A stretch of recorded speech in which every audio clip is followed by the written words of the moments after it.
Hey everybody, good morning, happy Sunday, and we are back to our normal scheduling, Q&A on a Sunday, Quickie on a Saturday, and DCA is moving to Fridays to accommodate other people's schedules. So thank you all for being here. As usual, let's jump in. This is the segment where I take the top questions that come in from the audience and answer them as best I possibly can. And let's see what we have going on.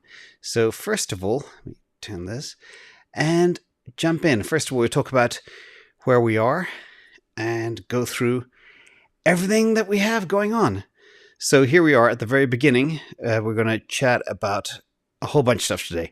Bitcoin, Ethereum, Solana, Digibyte, Nexo, Litecoin, Arweave, a ton more stuff. So a lot of stuff to go through and wait for the very end too. So we'll see some of what your super chats go towards supporting as well. Channels about math, money, and freedom. And this is edutainment, not financial advice. So first of all, everybody's very alarmed. Market has been rough. Bitcoin dominance has fallen back down to 42% from 48, 49%, and a lot of red. But you know what? You got to go through some pain to get to the bottom. We don't know where we are. I always spoke about the 55 being the bottom. Today, right now, if I look at the price, it's 54,750. Let's see if we can go higher. There was a big wick down, 54,781. That's when I started this video. There was a huge wick down, all the way down to 53.2, which tells me the whales are playing their games and they're liquidating some folks. So that's all I can say. Markets are bumpy. That's why you're in crypto. Big returns, bumpy markets. But just keep layering in. I did some buys myself this morning. I'll talk about later as well. So let's look at what the smart money is doing. Alex Mashinsky is buying. He bought $10 million worth of Bitcoin and Ethereum. Remember, this guy has, I think, at least $500 million already. And he sees the retest of 53K for Bitcoin, 4K for ETH. And that just happened this morning.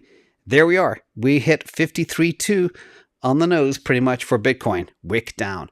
And that's when the smart money goes in and snipes away. And he sees us going up to 70K from here. So that's Alex. And he's actually really good at estimating bottoms and tops, etc. So let's talk about something else too. This one is TechDev. Now, before I jump into the questions, I just want to cover a couple of quick items. He has some new targets based on 1970s gold action. As you know, the gold chart has mimicked Bitcoin from the 1970s, almost picture perfect. Sometimes charts rhyme.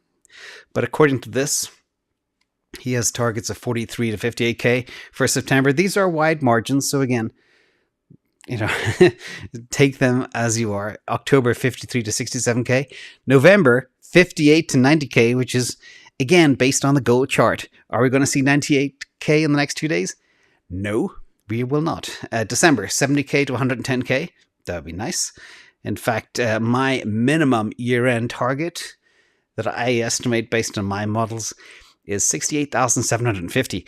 Very close to his 70K minimum. So we're not too far off. January, 110 to 170.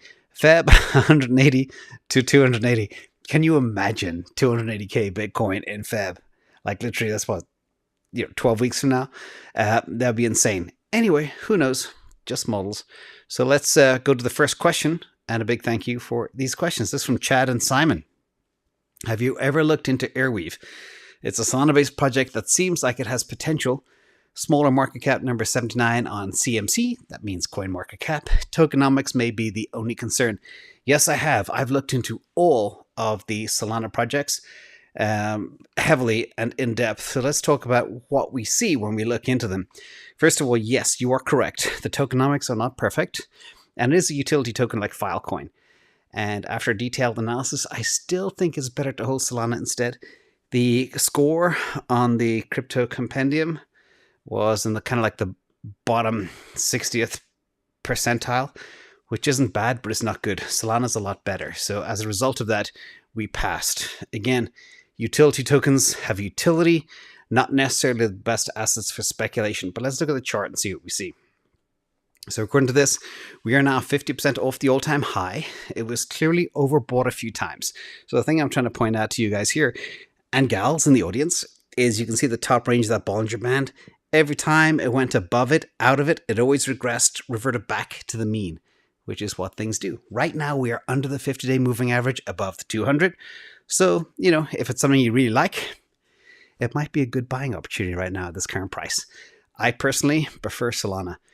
I think it's going to be a better play, and things like layer ones always perform better than utility tokens layered upon them. So that's my thought on Arweave.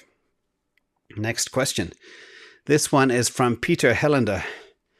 If I leave funds in Nexo and get interest at 8%, is that due to Nexo staking my tokens? Very, very good question. Yes, anybody that gives you return on your assets, typically they rehypothecate them, which means they lend them out to other places. And this brings about a thing called counterparty risk. So if we look at a simple example with the banking world, imagine John gets a mortgage. He puts up his house as collateral. The Bank A gives John a loan. Then Bank A rehypothecates John's house to Bank B, or sometimes can resell the mortgage to Bank B, C, or D, etc. And this is rehypothecation. To see how this works for crypto, just swap out the house for your Bitcoin or your Ethereum, whatever else, and that's what happens. And there is always risk, but that's why you get paid return. But also manage your allocations carefully when you do that. And we'll see what happens. But I do use Celsius, which is similar to Nexo. And I know full well, and people like Alex Mashinsky, who mentioned before, is very open about their rehypothecation of assets. By the way, if you have a brokerage account with Robinhood, they do the same thing.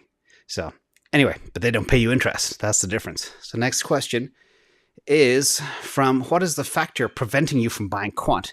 This is from Sebastian Crypto. So this is another interesting one. Quant actually has an excellent compendium score, one of the few. It's in the top 28% from our model, but there are a few things I don't like. And let's talk about those real quick. And again, when I invest in things, like I would never invest in a company that makes slaughterhouse equipment or a tobacco company or things I don't believe in. Now, Quant actually has that excellent compendium score, as I mentioned, but they are in bed with the IMF, and they are providing some of the underpinning for some CBDCs, central bank digital currencies. And as you know, I'm not a fan of either. So it's kind of like, as I mentioned, investing in things I don't believe in. That's one of the reasons I don't like Quant. The other reason here, well, you can see now we are 56, 57% off the all-time high. And I don't chase. Everybody got interested in Quant when it bounced the first time and then bounced the second time. But you can see here, the chart does not look good, but it could bounce off the 200-day moving average, the blue line there. So again, I'm not saying I don't like it, but I wouldn't invest in it because I don't believe in what they do behind the scenes. So that is the reason for me not investing in Quant. Thank you for the question, Sebastian. So next question. This is Rally. I'm considering putting $1,000 into Rally, RLY is the symbol, but I'm not finding much on fundamentals. Maybe Disney or other large brands build customer loyalty tokens via this platform. Looking for a customer loyalty NFT if you have any ideas. So LMB, this is an interesting one. I actually speculated in Rally. I did a post on this, I think it was October 30th. And I clearly stated in the post on October 30th, the tokenomics for Rally are horrible, as are many of the NFT plays and even the metaverse gaming plays. And that's what I'm trying to get over the hump of. Now, I felt when I did this, I actually got into a speculative investment in Rally. I got in, I placed my limit order to get out of 75 cents, and I was in and out in a day. I thought it would take about 30 days because I was looking at the whole metaverse and other names that had bumped, but this one hadn't. So I bought it on Coinbase Pro and was in and out within a day. It was a pure speculation, pure degen play, and the chart looks great at the time, but I plan to get out. And I was quickly in and out. So that's the thing about Rally. Be careful with these names. Yes, big brands might use them, but the tokenomics are absolutely horrific. I think the inflation rate on this token is about 120%, which is very common with many other names out there too.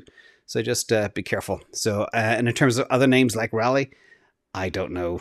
Maybe Chili's is probably a better play. And I'm heavy into Engine Coin. That's my kind of way of playing this whole world and area. So thank you for your question. Next question is from Chili Willy. Have you mentioned a compendium score on Digibyte? Interesting. I don't know if I mentioned it, but I do have a compendium score, and it looks like this. For those who don't know, let me give a little quick intro. Digibyte is an open source blockchain based on Bitcoin. It was developed a long time ago, I think 2013, and released in 2014. And it differs from Bitcoin because its speeds and protocols a little bit faster. I think it's 4x faster, and we'll see where it goes. But again, it is a play that, it's a function of Bitcoin. It's not pure Bitcoin, but we'll dig into that in a minute. In terms of the tokenomics, they're not good. They're actually worse than Arweave, believe it or not. And let's look at the chart real quick. Let's see what the chart tells us. Here you have Digibyte and where we are. There does seem to be that green line of support, which it's sitting on right now in that particular chart, but it is 77% off its all-time high in a bull run. And that is a major flag for me. So yeah, it probably has upside, but I mean, if you bought that back in May, you're down nearly 80%. So I don't like things. When the market is running the way it should be, close to all-time highs for all the best names. Yes, I know we've gotten hit hard over the last couple of weeks. The last 4 to 6 weeks have been bouncy. But when something is 80% off the all-time high from a long time ago, it's a major red flag. Therefore, I would not touch it. So hope that helps. Litecoin. This is a question from Joe R. I bought Litecoin ages ago. Should I dump it and put it into another one of your favorites? Interesting question. So again, a little bit of history. Litecoin, for those who don't know Litecoin, it's another older generation crypto, and it's often referred to as digital silver, as Bitcoin being digital gold. It shares many similar attributes with Bitcoin, and it's among the oldest crypto assets in the market. There are a few key metrics I look at. I cannot tell you to dump, but I can tell you what I see. So first of all, let's look at this. It produces blocks 4 times faster than Bitcoin. Woohoo! Some people call it Bitcoin Lite. Some people call, actually, I don't want to offend anybody, but Charlie Lee is sometimes referred to as Satoshi Lite because he created Bitcoin Lite. And it does have a dark cloud because last bull run he sold exactly at the top. He nailed the top and sold a lot of his crypto. In addition, over 90% of all Litecoin are held by the top 1% of addresses, which sometimes in crypto is not uncommon, but again, it means there's some big holders out there that could maybe release their coins at any time. Now let's look at the chart real quick for Litecoin and where we are. We are now 57% off the all-time high. And the key here is you literally clearly see when it's overbought per the Bollinger Band, like I showed you on the previous chart. I can't remember which one it was. But anytime Litecoin goes over 225, that's no man's land. That's the time to get out. Sell, take your profit, leave. And so per that model, there's not much upside at all. Plus the fact that we are under where we were in 2017. I can't describe how big a red flag that is. But let's compare Bitcoin Lite to Bitcoin and see what we got. Okay, over the same 5-year period, we're going back to 2017 here, everybody. This is the performance. So this is kind of a QED moment. Bitcoin versus Litecoin. Bitcoin's up over 1,300%. Litecoin's up 186%. So the question is, what did you want to hold for the last 5 years? Bitcoin, real simple, low risk, much better return. So there's your answer. Hope that helps. Next question is from Deep Sea. I'm thinking of moving all of my Ethereum into Solana, as it certainly seems to be a faster horse. Is that a mistake? I debate with myself all the time about this particular issue. Let's look at the relative charts. Let's compare Solana to Ethereum over the last 3 months. You can see Ethereum is up about 20%. Solana is up 112%. Even with the huge dip down we had, it would have been up an awful lot more. So that's the first thing. Second thing is, this is not a detailed comparison, but it's a very, very light one. Solana is the fastest growing ecosystem out there, bar none. It has competitive advantages that include super fast transaction speeds and low costs. It's working despite it being called a beta, etc. And despite Solana being up over 9,300% over the last 12 months, it still has room to run, and I'll explain why in the next slide.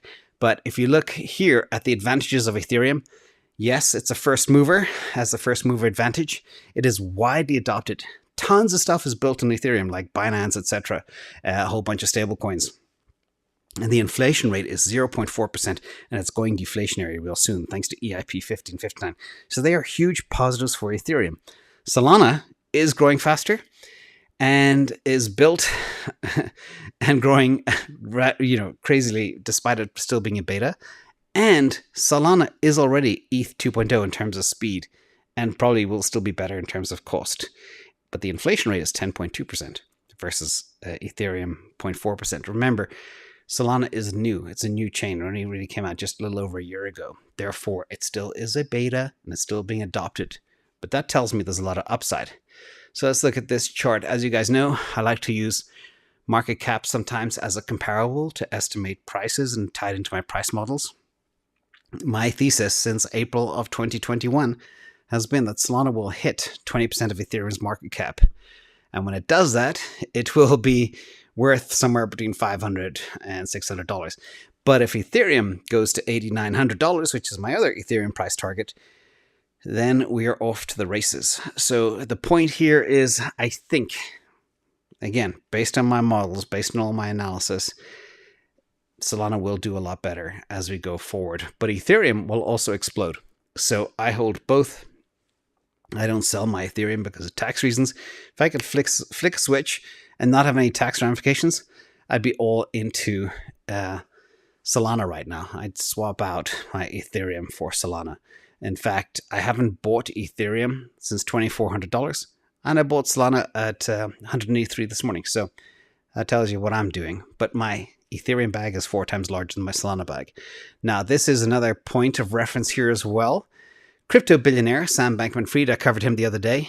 He says Solana is better than Ethereum, as is one of the few networks able to handle mass adoption. So, if you know the TV show Better Call Saul, Sam says Better Call Saul. So he's smart guy, the richest man under 30 or woman on earth, and he is pro Solana. So I hope that answers that question.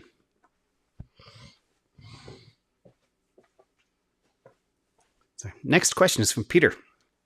Would you recommend staking Solana? If yes, what do you think of staking it on Binance Liquid Swap, or can you suggest the best place? Excellent question.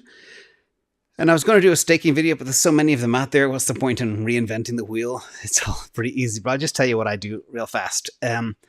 I stake on both Exodus and Phantom. However, always bear in mind, when you stake, there's market risk. There's liquidity risk, there's lockup periods, there's rewards duration, there's validator risk, validator costs, and there's loss or theft. And people can also make silly mistakes.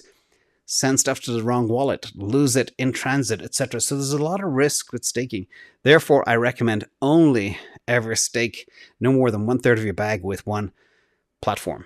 And even within that, you could think about spreading it across different validators. So do your own research and do your own risk research. Very important. So that's the way I kind of look at staking. And I do stake my Solana, and I stake some other things too. So why not get that, compounding effect? It's very, very important. And a big thank you to everybody for all the donations. We have a large number of Australian viewers, and we had a lot of suggestions of people saying, hey, can you please sponsor some koalas? So the money from super chats, etc., helps support and rescue these sick, injured koalas, and hopefully get them back into the wild near their home range if possible. And we have 6. We have Evans Head, we have Linner Anwin. I may be getting these names all wrong. There's Kulun Bung. He's my favorite. Close Trevor. And we do have a Trevor. We have a medic Trevor in the audience too. So Trevor, this one's for you. We have Mayura Jara. Whoops. What happened there? And we have Balmori Mini. And I can't read the last name because something is blocking it. So Tasha. It is Kunumberg Tasha. As you can see, my eyes aren't very good anymore. But a big thank you for these beautiful creatures. So cute. And we make a little difference every day. So that is the quick presentation. I'll open up some Q&A on Sunday and see what other questions you guys have. and hope you like the content and hit the like if you do. Let's switch camera and see what the market's doing. Bitcoin $200 under $55,000. It's just teasing us at this $55,000 level. But you know what? One day we're going to turn around and this thing's just going to explode. And I just don't know when that day is, but it's probably coming soon. So with that, Solana, I bought 183 this morning. I was watching it on FTX and I bought some at a big bag at 183. I said, why not? You know, my thesis on buying Solana is, and I've compared it to every other chain out there. I can't find one that has, you know, is as good. If I would, I get it. So I bought a little Phantom the other day and Solana, and I hold too many. So now my next phase, the other question I get is, I'm going to start shedding some of my cryptos that I have. I just want less. I currently own a little bit too many, about 13 at this stage. So let's open up to some questions and see what is going on in the world. Pop it up. And big thank you as well to the moderators and everybody out there. So, Ovais Ahmed bin Najib, pleased to have you here. Thoughts on Aurora and ZK Rollup projects that you have your eyes on? Yeah, I looked at all the ZK Rollup projects and they're just not performing. So I did an analysis of them and compared them to Matic. Matic wins, hands down, every single time, even at its current price. So what I'm doing, Ovais, is buying Matic instead of those. But I haven't bought Matic in a while. And thoughts on Aurora? Again, I've been looking into it as well as a few others gaming plays. I have not decided because none of them have got tokenomics and they're very difficult to value, but I'm getting closer. I'm getting closer to maybe picking one, and hopefully I'll be able to release that this week. So stay tuned for that. But again, these are highly speculative. Anytime I deviate away from my core competency of really valuing smart contract platforms, I get toasted. So be careful out there. Just stick with the winner. My thesis is always put your money into the leaders in the space. You know, think Tesla, think Google, think Amazon, think Apple. They are the kind of the players that I kind of follow. So Nico K. Oh, we have somebody from Canada. Oh, I got to show you this. I got to which arm is it? This little Canadian sweater I'm wearing today. This is in honor of Greg Foss and Jeff Booth. Big fans of those Canadians. And Canadians are very cool. So thank you for being here. Thoughts on Luxo token and what is it? Your compendium score. I can't remember if it's in the compendium, but I do remember looking at it and I was not impressed. So again, I'm very picky. Luxo, I do have it actually. Hang on a second. Luxo. Why isn't it coming up? Luxo, hang on. Yes. Hang on. I had to pop it up. And Luxo. Oh my god, Luxo. Absolutely horrific compendium score. It scored in the bottom 36th percentile. So, sorry about that. Hang on.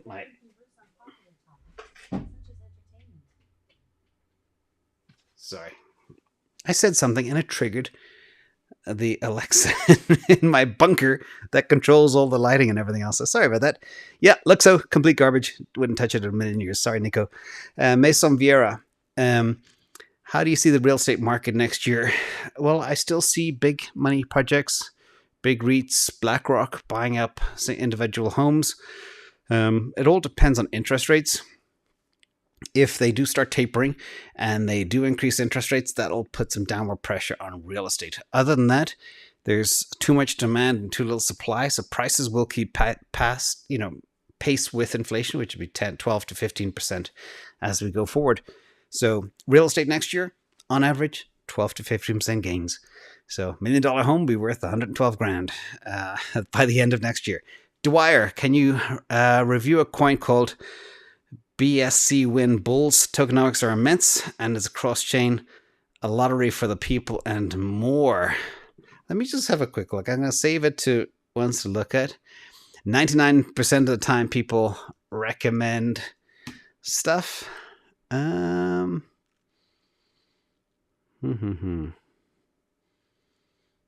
I can't even find it. Bulls, crypto. But most of the time, probably not good. Coin market cap. Let's see. Oh no, garbage. Red flags everywhere. Nope. They don't even report what they do. Number 1 to 4,000.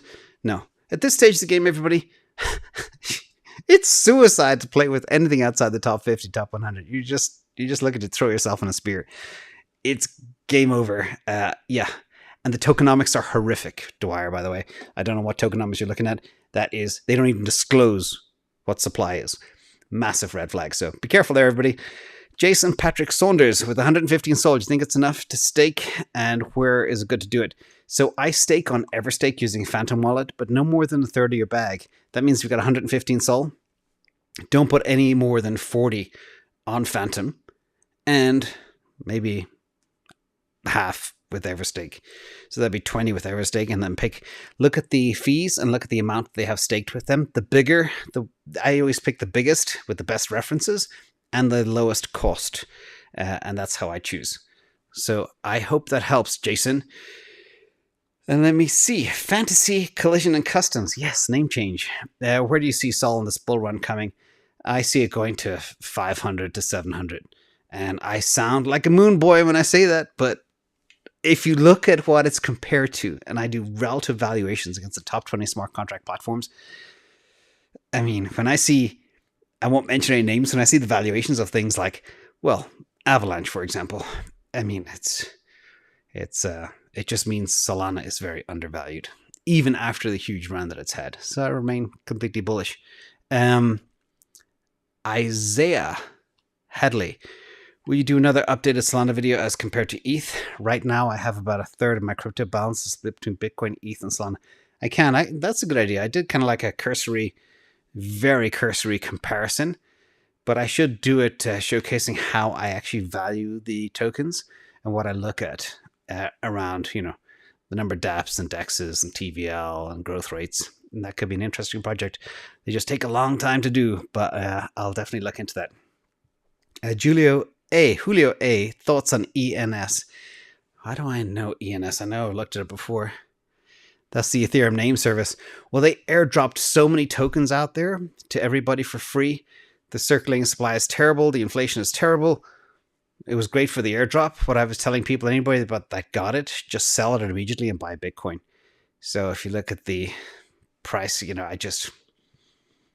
we'll see. There'll be more name services coming too, so I would not hold it. If you got free airdrop, maybe think about selling it, or at least selling half.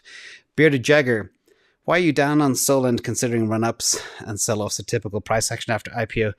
Nothing has changed. I'm just disappointed that it's back at, it's actually under the IDO price. So it's typical for me to never buy an IPO because this happens, with one exception, that would be SpaceX. But Solend has just been complete pain. I'll never do it again. I threw 3,000 at it for fun. That's what I do when I look at something. It was more of an experiment, how to, do an IDO outside of jurisdiction, play with different services and tools. So it was more of a learning thing for me, but never do it again. Until I see TVL turning around on Solend. I don't know. It had a big spike there the other day, went up 20%, but now it's back down 15%. So it's just high risk. And again, there's a reason I don't play outside the top 50 or top 100. Very rarely. I did it once. I lost. So never do it again. And the other problem that I had with Solend going in, I knew it. You didn't have full transparency as to what's going on. And I hate that. I need to see everything. If anything is not disclosed, I walk away. So that's where we are. Not down on it, but just IPOs, IDOs, ICOs. Danger. Always wait for things to get established and wait to buy them cheap. I even thought about layering into Solend to reduce my cost basis and buy it under $4. But I said, nah, screw it. I'll wait for it to go back to $10 and then I'm going to sell it and get out. Stoma66, what are your thoughts on Glassnode SOPR analysis? I love it. I cover it at least once a week. And it's extremely important to stay on top of. So there's a whole bunch of key Bitcoin indicators. That's one of my top 20 indicators that I refer to all the time. So, but you have to look at them all in conjunction with each other. Looking at one in isolation doesn't make any sense. WSTN Saga. Towards the end of the bull, thoughts on converting SEP coins to Bitcoin, and hedge the Bitcoin bag, or continue to hold SEP coins. That's exactly my plan, is to get rid of most of what I have. Maybe keep Sol, keep some ETH as we go forward, and then take it from there, and then hedge the Bitcoin bag. It's exactly my plan. So you're a mind reader, but I think I may have disclosed that 100 times too. MS, when you buy Bitcoin as a money market account, how do you decide which Bitcoin fill to sell due to tax implications, short versus long-term capital gains? So because I have to buy in many different places, a lot of the original buys that I have are on a separate account, and a lot of the new buys I do are on a new account, and I keep them segregated for exactly that reason, so I know what to sell first. So my money market plays, like I bought Bitcoin, I think yesterday or the day before, at 54, and that is for future purchases. So if Bitcoin goes to 100,000, I'll have to pay tax on that delta and then pull it up, but I'll know the cost basis. So that's what I do. And I also track everything on a big spreadsheet, all my buys and cost basis and fees. Super smiley fun. AVAX or SOL to accumulate now? The AVAX tokenomics is really bad. The inflation rate is more than twice that of Solana. And I know they're doing a burn, but the burn, last time I checked, was not sufficient enough to even bring the inflation down. So I don't like it. Avalanche is good, but not as good as Solana. I had Avalanche, bought it at 10, sold it at 50, and bought Sol with the money. I just think Solana is going to be the winner. So, Stephen, glad you changed your mind on Elrond recently. Any long-term price targets for it? I think it was up to 600. That's been an absolute beast. I can't remember when I bought Elrond, but it was a few months ago. I think it was on the Cryptos R Us DCA show. Let me see right now where we are and if it's worth even getting more. But I think 600 was always my target. It went up to 520, 530, but 600 is when I start layering out of it at this stage. And we'll see if we get there. It has been incredibly strong. It's been a very good performer. I actually thought about selling when it did go above 500, or at least selling half, but I didn't do it. I still hold because I still think this bull run has a long way to go. Let me see. Oren Estrada just wanted to ask you what you think of Atlas on the Solana network. Is it a keeper? I haven't checked that chart in a while. Let me have a quick look. Atlas. I know also the tokenomics on it are just bad. The chart is scary. Yeah, the thing is, when I look at all those games, the valuations seem ridiculous to me. I'm much more comfortable with something like Roblox, which is an equity play, because I can better appraise that. I have better visibility into earnings, PE ratios, growth rates, adoption, that type of stuff. But these metaverse games, I can't value like I can value Roblox. So in that case, I keep going back to what should I buy? I go Roblox, because I can appraise it properly. These things I just can't appraise it too early. So, and the tokenomics suck. That's the problem. Noah Erickson. Might be a stupid question, but right now I kind of feel ADA is undervalued. How do you feel about it at its current price? Yeah, I did say like it wouldn't be hitting, I think, let me pull up my ADA chart. Maybe I can share it live. Hang on a second, because I know I have a whole bunch of writing on it. Let me pull it up and share it with you guys. Show you what I see. So this is, you guys are probably very familiar with this. It's just, I remember, this is going to get me into trouble. But here, let me pop this out, make sure you guys can still track. This mouse is, so this is what I saw when I first, oh, crud. I don't know why it is. showing my entire desktop here. I don't know why that is. There we go. All right. This is my Cardano chart. I shouldn't have shown my chart because I never know what's going to pop up. And back in September, late September, I saw the death cross coming. Looks like that death cross is a guaranteed hit, but I do believe it's probably going to rebound after that. So at $1.50, I don't see Cardano going below kind of a $1.45 area. I think it got there today, or $1.41. It's just the problem that I have with Cardano is the leadership. Charles, he's saying all the wrong things. If he was the CEO of a company, he'd be fired. He is the CEO of a company, IOHK, but the fact that he's down in Africa, hanging out with the wrong people, trying to get stuff done is just mind-blowing to me. So, and then a month ago or so, he says, oh, speed doesn't matter. And then a week later, yeah, speed matters. We're trying to fix that right now. So it's just a whole bunch of mixed stuff. Again, I have a small bag. My Solana position is about 35, 40 times larger now than my Cardano position. So I just have it to hold it, but I'll be flicking it. I was hoping we get to $3 this bull run, $3.50 again.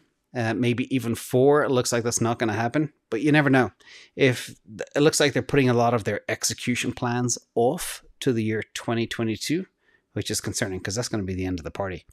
That's like going to San Francisco in 1999 and setting up a startup. So I just say be very careful. I don't want to say I think it's too late to sell because there can't be no more downside from here.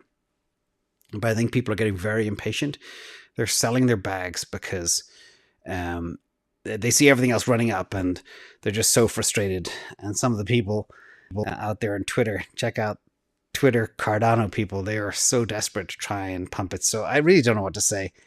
I hate to say I told you so though, but people called me a Cardano hater from day one. But I wasn't. I just didn't like the fundamentals of the project. And looks like, I don't know. It is undervalued, perhaps, but maybe not. It might still be completely overvalued. So my thesis, Noah, from day one was, oh my God, if Cardano is valued at this, Solana has a long way to go. And that's what I compared it to because Solana worked. Cardano doesn't.